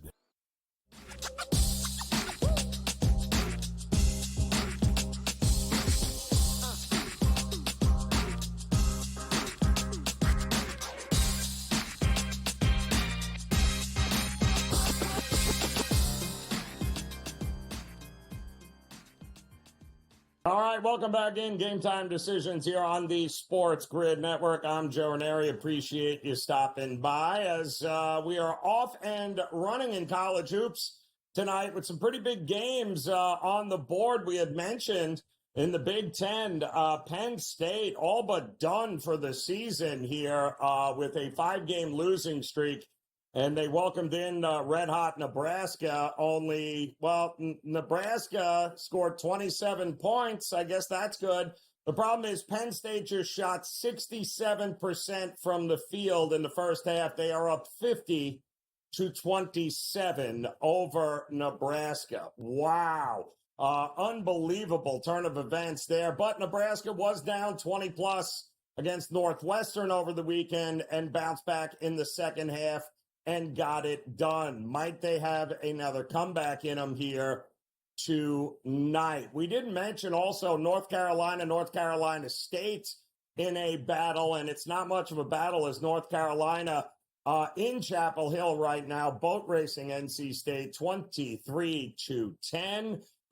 We do have a nice back and forth. Providence 18, Georgetown 13 right now in that game. And I had mentioned a big shout out to Notre Dame fans who might be watching us here on Game Time Decisions tonight. If you were hoping for good news from your Notre Dame basketball team, don't have any for you. Really wish I did, but unfortunately, they are down 24-5 with 9 minutes to go in the first half. SMU's best player, and he's got to be their best player because his name is Boopy. That's right. Boopy Miller was ruled out before this game started. All the Notre Dame money came rushing to the marketplace, making them from a 2-point underdog to a 1.5, 2-point favorite. And what do they have to show for that? Well, SMU is up 25-5. So Mika Shrewsbury, I don't know how many more microphones he can break in press conferences or clipboards, but not going well for Notre Dame right now against SMU. Also, Kentucky out in front of Vanderbilt, 30-25 right now. That is at Rupp Arena. They got about 7.5 minutes to go in the first half. Ton of points being scored. So those of you that might have been on the over before this game started, not a bad look there. We still have plenty more college hoops games coming up here. But don't forget, the NBA is back tonight. And who better to have tonight than the one and only the Lakers? LeBron James, Luka Doncic, all in action here tonight. One game to kick it back off here. And the Lakers are going to take center stage here tonight. And right now, we've seen a ton of Laker money in the marketplace. 13 is what I'm seeing the Lakers laying out there right now. And who can blame you? You've got a rested LeBron who missed the All-Star game with an ankle injury. So he got a couple of extra days rest. Jackson Hayes, Gabe Vincent, Cam Reddish, Dorian Finney-Smith also got a little extra rest. And then, of course, you've got the one and only Luka Doncic here, who is finishing off the rust factor, I believe, and he'll be in full effect for them tonight. The Hornets just not very good. They can't score. Pretty much everyone on that team is hurt. They did try, don't forget, making that trade prior to the deadline with them, the Charlotte Hornets, but somehow or another that got nixed because of a physical on the big center they wanted, Mark Williams.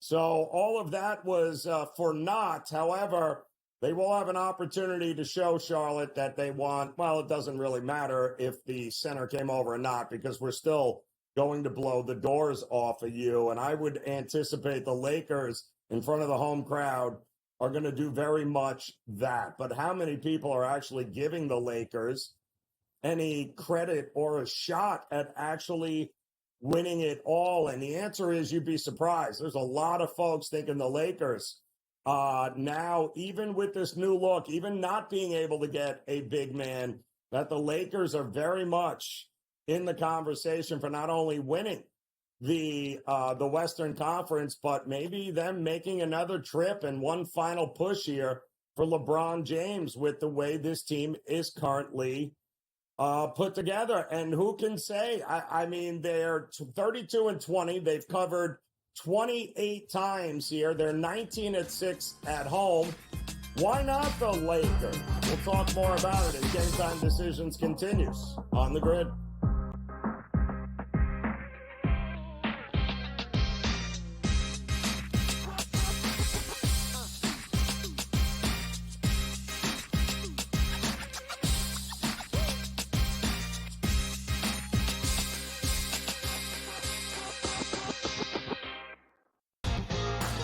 slow play drum beat grows louder and louder every week, to the point now that they're making overt references to it on the broadcast. So there's plenty of other guys that have to get faster.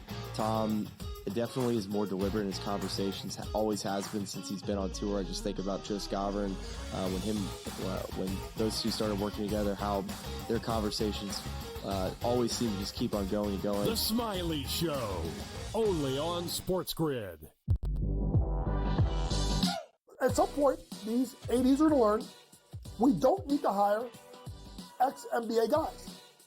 I need guys with college experience who's gone out and recruited, who know how to develop talent. NBA guys with no college experience don't work in college basketball. I understand they run NBA-style offenses, but it doesn't mean they can run college programs.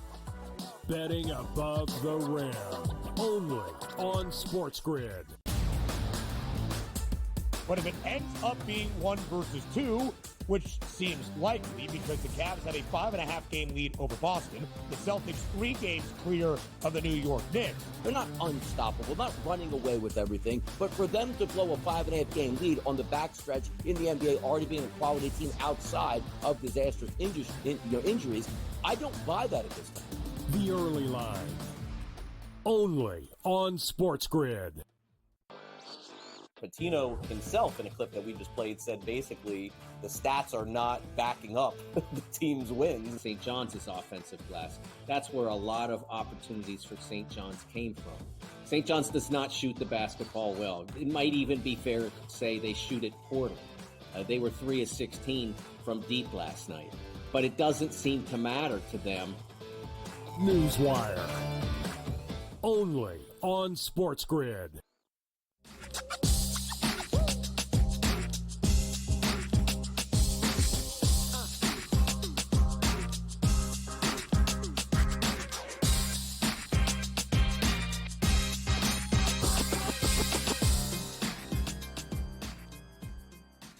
All right, welcome back in Game Time Decisions here on the SportsGrid Network as we try to ease back into the NBA with one game tonight. And I mean, if you needed a couple of days off after watching that amazing All-Star game on Sunday, like Brady Cannon and I had to, I mean, who can blame you? For going, I don't know if I can handle any more of this NBA action. But one game tonight, we do have loaded slate back in action tomorrow as we get ready, of course, for that final push to the end of the regular season plus the playoffs. But let's not forget, we've got plenty of golf, and I feel like we're just getting started on the PGA Tour this season here, Brady, as they work their way east.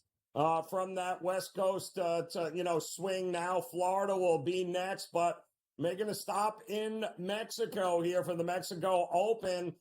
I'm looking at some of the numbers and some of the names of these guys, and I'm scratching my head in both categories. Tell me here, Brady, not exactly, I mean, Batia, certainly one of the favorites here, but there's got to be a big number that we can chase here in this one, no? Yeah, no, I think you're absolutely right. I mean, Akshay Bhatia probably is the very best player in this field. He is probably the very best player in this field. But how many times has we seen him at, 11-1, 12-1, 14-1? He now comes in with expectations to be the very best player in the field. We're normally used to seeing him be 50-1, 80-1. And he performs very well, did very well, cashed a top 20 finish for me last week at Torrey Pines. But, Rasmus Højgaard, this is a guy that shot 82 at Torrey Pines last week, and now he's the second choice on the board. So a lot of these, really good up-and-coming stars are now being cast into the role of favorite. And you've got a lot of other solid journeyman PGA Tour players, up-and-coming rising stars, guys that have come over from the DP World Tour and also Korn Ferry Tour graduates that are ready to make a name for themselves. And you can get some of these guys at triple digits. So I really think the shortest shot I took this week, Joe, I took a shot with Sam Stevens, got him at 26-1. I think you can find him in the neighborhood of 22. I don't mind that at all. Kevin Yu, I got at 35-1, won the Sanderson Farms Championship back in October. And then Alex Smalley, I got at 42-1, who's been a solid player on the tour for a handful of years now. Those were the shortest shots I took. And after that, I'm looking at 60, 80, 125-1 because it's pretty random out there. I mean, it's not where you've got 15 guys that are all chalk and you say it's going to be one of them. You can't in this kind of tournament here because anything can happen. But, they do start to come after this tournament, Brady, as we look ahead. They got the Cognizant here, then they got Bay Hill and the Players. And, what are you looking for on this Florida swing before we land in Augusta, which will be here before we know it? And I know you've got a few future tickets already on Augusta. I'm wondering, what has the market done, and what are you looking for, or more importantly, who are you looking for in this Florida swing to maybe head into Augusta playing their best golf? Yeah, we just finish up the West Coast swing. We take a 1-week stop in Mexico, and then we head over to the Florida swing and really make our way toward the Masters. The Masters actually tomorrow marks 50 days exactly until they tee it up at Augusta National on April the 10th. So we start with the Cognizant, like you say, formerly the Honda Classic. Then we go to Bay Hill and then the Players. And where the West Coast is a lot about these Poana greens and coastal locations, Florida is going to be a lot about wind and ball striking and sand saves. I mean, you live there, Joe. You know how it is. There's a lot of sand bunkers, Bermuda grass greens. We go basically from Poana to Bermuda grass. So you're going to look at who thrives on that particular putting surface. Bay Hill, the Cognizant, Valspar, the Players, a lot about driving accuracy and ball striking. So not only do we shift to the other side of the country, but a lot of the skill sets shift as well. And I'll tell you one guy, and he had a pretty decent West Coast swing, finished runner-up at Pebble Beach, but a guy that seems to really play well on the Florida swing year in and year out is Shane Lowry. And he's off to a pretty decent start this year, but, he plays tough golf courses well. At Bay Hill, the PGA National, where they hold the Cognizant, the Valspar, the Copperhead, at Innisbrook, obviously, the Players Championship at Sawgrass. These are difficult golf courses. And so look for guys that play tough courses well. Sometimes it's the Europeans. And, we've had 7 different tournaments this year, and we've had winners from 7 different countries around the world. So maybe we're looking for some more international flavor here. Shane Lowry comes to mind. Tommy Fleetwood's another guy that plays difficult golf courses really well. Now, you mentioned the Masters. I've already got 3 bets in pocket, and I was doing a little bit of research today. I played Morikawa, Matsuyama, and Fleetwood to win the Masters. Fleetwood was one I just added the other day at 50-1, and I loved how he performed at Torrey Pines for the Genesis last week, where he finished 5th. Again, plays tough golf course as well. Also, he finished 3rd at the Masters last year. Now, there's an incredible connection. I believe the strongest correlation in the game between Kapalua, Riviera, where they typically play the Genesis, St. Andrews, where they've played 10 Open Championships in the last 55 years or so, and the Masters. You see the same guys on every leaderboard. A couple of those guys are Morikawa and Matsuyama. And when they finished 1-2 at Kapalua, I immediately ran to the window and bet them to win the Masters. And then I just added Fleetwood, who finished in 2022 at St. Andrews for the Open Championship, finished 4th. He's finished 20th and 10th at Riviera, and of course 3rd last year at the Masters, along with a couple additional top 20 finishes at Augusta. It seems like this guy, his career, he's always been a great player, right? Never won on U.S. soil. But maybe he's just starting to peak now, kind of later in life. A late bloomer, maybe, Tommy Fleetwood. Yeah, listen, it's the question is going to come up, Brady, because don't forget the Live Tour underway. And we, no doubt, by the time we get to these big events, the majors, those Live guys start to come over. And we've seen Koepka, we've seen Bryson DeChambeau, we've seen the Live guys come over during the majors and handle business, and people seem to be taken back like, but I don't know what happened. you got to keep an eye on those guys as well, because you know they want to come over here and win the big events. Well, I'm talking about this connection with Kapalua and St. Andrews and Riviera. John Rahm has won at Kapalua. John Rahm's won the Masters. John Rahm's won at Riviera. Brooks Koepka's been runner-up at Augusta twice. He's been finished top 10 at St. Andrews. Yeah, DeChambeau, his first top 10 at the Masters ever last year when he finished sixth, also has a top 10 at St. Andrews in 2022. So the connections there. Sergio Garcia has won at Kapalua, has won the Masters. You never know. The Masters is a tournament where sometimes the old guys show up too, like Sergio, like Justin Rose, like Phil Mickelson. I'll round out the card here for Mexico. I mentioned Sam Stevens, Kevin Yu, and Alex Smalley. I also played C.T. Pan, Lonto Griffin at 80-1, and then a couple of triple-digit bombs. Hayden Springer at 120-1, and Joel Damon at 125-1. A 7-pack this week. We'll see if we can keep it running, Joe. We hit Oberg last week. Try and go back-to-back here and see if we can put another one in the win column for the SportsGrid golf crew. And listen, you probably haven't heard of any of those guys on the bottom half of the card, but all you need to know is 125-1. That's the only thing you need to know on that card, because if Brady keeps rolling and pushing out the winners, then that's really all that matters. Should be a fun one here, Brady. Looking forward to the Florida swing for sure. And we'll see you, of course, on Friday here as Game Time Decisions continues on the grid.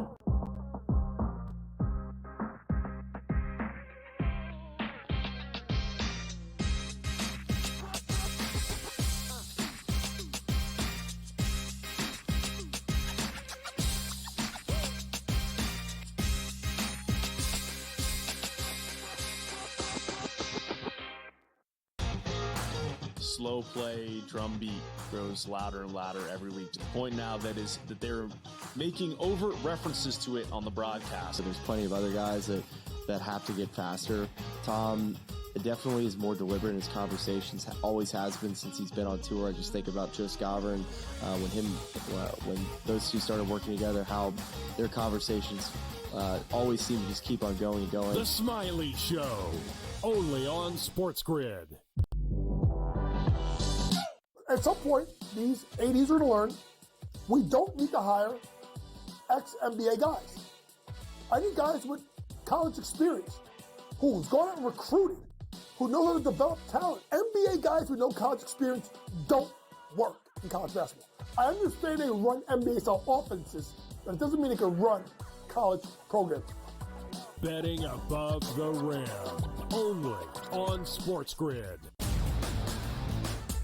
But if it ends up being 1 versus 2, which seems likely because the Cavs have a 5.5-game lead over Boston, the Celtics 3 games clear of the New York Knicks.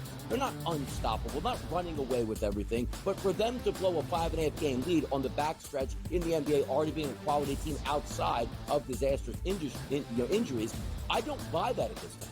The early line, only on SportsGrid. Patino himself, in a clip that we just played, said basically the stats are not backing up the team's wins. St. John's offensive glass. That's where a lot of opportunities for St. John's came from. St. John's does not shoot the basketball well. It might even be fair to say they shoot it poorly. They were 3 of 16 from deep last night, but it doesn't seem to matter to them. Newswire, only on SportsGrid.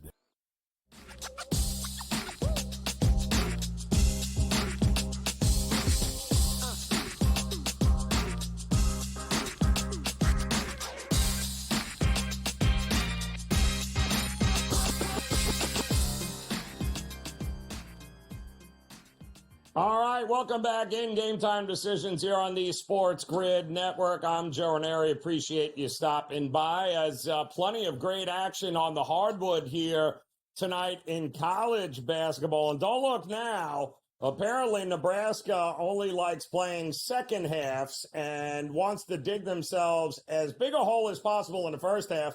Over the weekend, they did it down 20 to Northwestern. They allowed Penn State to drop a 50-burger in the first half on them here. And now they're off and running in the second half, trying to cut into this lead against Penn State in Penn State. Also a pretty good one there in Kentucky, as Vandy holding strong here on the road at Rupp Arena, trying to do battle.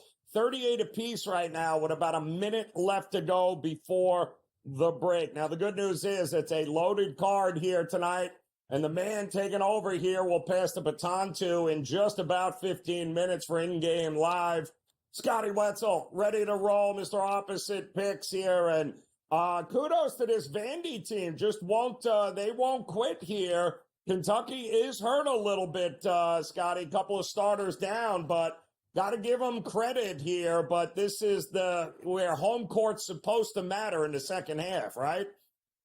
It's supposed to. I did like Kentucky. As you mentioned there, they're up 2 here with the final seconds of the first half, 40-38. So the original number 4.5 is pretty much where it is right now. I got to see Kentucky lose, not once, Joe, but twice to Vandy in the same year. Yes. And, oh, by the way, the same year in which the football team lost to Vanderbilt. So I don't know if that's ever happened, honestly, where the basketball team loses twice to Vandy in the same season that the football team does. I know they got some injuries. I did like the over, that's on pace. But I did play Vandy Kentucky minus the 4.5 as the main play. And I still think eventually they'll pull things away. They've been leading pretty much the whole half here, but it is now down to a 2-point lead, 1-point lead, a 3-point lead actually now in the final second. So, yeah, I'd lay the 4.5, 5-5. And I think in the end, Kentucky wins by 7-8 plus. I like that a lot here. And listen, speaking of disappointment, Alabama, who got absolutely obliterated by Auburn at home over the weekend, now has to try to regroup and go on the road and play at a place that not many teams have done well at. I mean, Missouri's a legit team playing the best basketball here. Some will say in the SEC, even against Auburn. But they got a tough one here with Bama a little ticked off. How did you approach this? Did you go side or total in this one coming up? Yeah, I went total, Joe. Listen, I watched a good portion of that game. We were doing in-game live, me and Joe Madden. And, boy, Alabama just shot horribly. I mean, just horrible. And the game still went over. So I think they can only shoot but a little bit better tonight. And if that's the case, it's a big number. Let's face it, 170.5 is a fat number. But Missouri, I don't think they're going to back down. It wouldn't surprise me if Missouri won. But I do think we're going to get some points. I think the winning team's going to hit 90. The other team will hit 70 or 80. And there's your 170, and you still need a few more after that, obviously. But I think like 94, 84, something along those lines. I think the game does go over. We've had some monster numbers here on the card tonight. St. Thomas and South Dakota is laughable at 175.5, 174.5 is that total. Unless, of course, you saw the first game where I think they scored, 224 total points in the game between them. So it's only laughable if you're missing the shots. These two teams don't miss a lot. I'm sensing an over here tonight in this total, even that high. Yeah, they tip off top of the hour, Joe. We dug deep tonight when you're talking St. Thomas, Minnesota versus South Dakota, right? Out of all the games tonight, we got to pick that, Scott, really?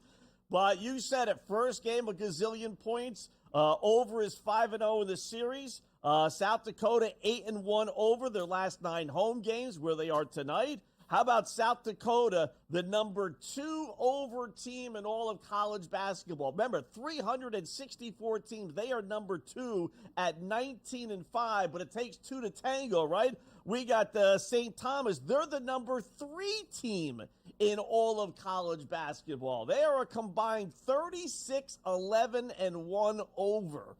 So I know it's St. Thomas, Minnesota versus South Dakota. You call your local Louis the Lip will hang up on you, I'm sure. But these computer sites, they have that game. Play the over. It's a big number. But with these two teams, we'll probably go to 200 again. I would not shock me. And you went Charleston Southern High Point, a little CAA going on here too as well. What is that, 152.5? And I'm sensing a lot of overs tonight here from you, Scotty. What are we thinking? Yeah, this game's underway. 152.5. They had over 170 points in their first meeting. All right, we're going to the Big South here. High Point, 80 points or more in 10 of their last 12 games. So you know they're going to get 80. And I think the losing team, Charleston Southern, here is good for 70 plus. I mean, I don't know how this thing stays under 152.5. High Point, only 14 and 12 over, just because their numbers are generally much higher than this, to tell you the truth. And in Charleston Southern, the team that you might be concerned about, they're 15, 10 and 1 over. So I think the boys in Vegas kind of fell asleep on this game. I think these things sails past the over. So let me ask you here quickly, Scotty, because I know second half now, Kentucky Vandy, it's 41-40 Kentucky went in, and I'm looking, Kentucky is laying 2.5 in the second half. 86 is that second half total. Is it just going to be shootout? We might even get overtime in this game here. Yeah, you really could. So I would definitely lay the point 2.5 with Kentucky. You get a little bit of a bargain there. They are scoring. I know they got some injuries, Joe. Like that hurt them against the Texas game. But even the Texas game went over with all their injuries, and this is on pace for going over. So as long as Vandy's playing well, and they are tonight, I think that does go over the second half. I love that. That's a good look here right now as that game is at the break here. Also, tell me you had SMU over Notre Dame. Yeah. I don't know if you saw Micah Shrewsbury, but he had his Mike Gundy "I'm a man" speech last game against Louisville when Notre Dame got crushed on Sunday. Right? Has this whole spiel. His club is down 20 points. So I did like SMU. I don't know if I would lay the spread now, but I'll look back and say, that was one we had. That was funny. Yeah, that's one we probably should have considered there. All right, Scotty Wetzel, Game Time Decisions continues here on the grid.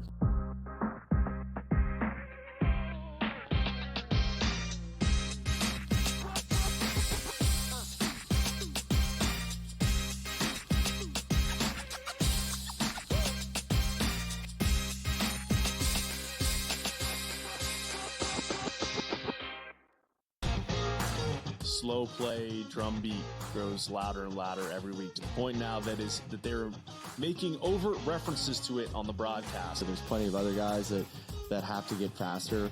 Tom definitely is more deliberate in his conversations, always has been since he's been on tour. I just think about Joe Raineri, when those two started working together, how their conversations always seem to just keep on going and going. The Smiley Show, only on SportsGrid. At some point, these 80s are going to learn we don't need to hire ex-NBA guys. I need guys with college experience who's gone out and recruited, who know how to develop talent. NBA guys with no college experience don't work in college basketball. I understand they run NBA-style offenses, but it doesn't mean they can run college programs. Betting above the rim, only on SportsGrid. But if it ends up being 1 versus 2, which seems likely because the Cavs had a 5.5 game lead over Boston, the Celtics 3 games clear of the New York Knicks. They're not unstoppable, not running away with everything, but for them to blow a 5.5 game lead on the backstretch in the NBA, already being a quality team outside of disastrous injuries, I don't buy that at this time. The early line, only on SportsGrid.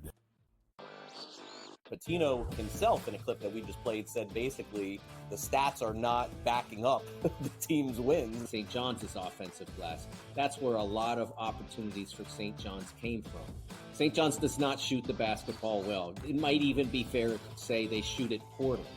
They were 3 of 16 from deep last night, but it doesn't seem to matter to them.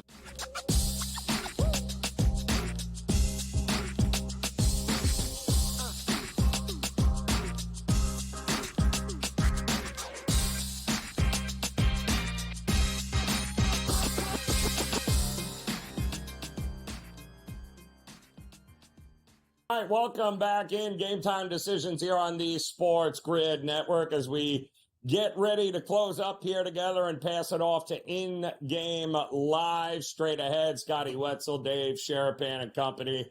We'll keep you posted with all the games underway right now. We've got plenty of them here. Is a great card in college basketball right now underway. A lot of games at the half, including that Kentucky and Vanderbilt game, 41-40 right now at the half. Good one at Rupp Arena with Kentucky trying not to get swept in the season series here. They lost already to Vanderbilt last month in Vandy, trying to even the score here right now at home, but they still have some work to do in that one. Still to come, of course, the two big games, actually three big games coming up here tonight. Iowa and Oregon in the Big Ten.